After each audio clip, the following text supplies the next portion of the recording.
আমরা চলে এসেছি হরিদেবপুর স্পোর্টিং ক্লাবে। এখানে দুর্গাপুজোর এবার যে থিম তানা বানা সেটি সম্পর্কে আমরা জেনে নেব এই পুজোর উদ্যোক্তাদের কাছ থেকে। আপনাদের পুজোর যে থিম সেই থিমটা যদি একটু বলেন। হ্যাঁ, আমাদের এবছর হীরক জয়ন্তী বর্ষ। হীরক জয়ন্তী বর্ষে আমাদের এবছরের শিল্পী হচ্ছে দীপাঞ্জন দে।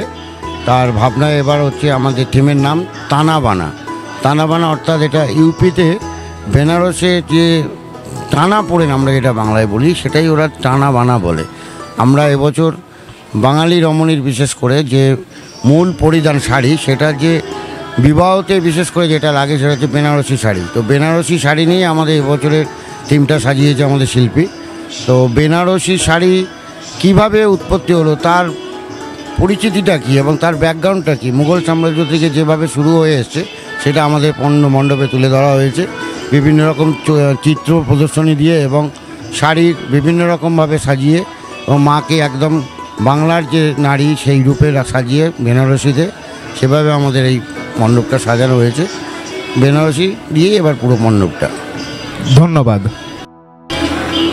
হরিদেবপুর স্পোর্টিং ক্লাবে যে দুর্গাপুজো হচ্ছে, এই দুর্গাপুজোর থিম সম্পর্কে আপনারা যেমনটা শুনতে পেলেন উদ্যোক্তাদের কাছ থেকে।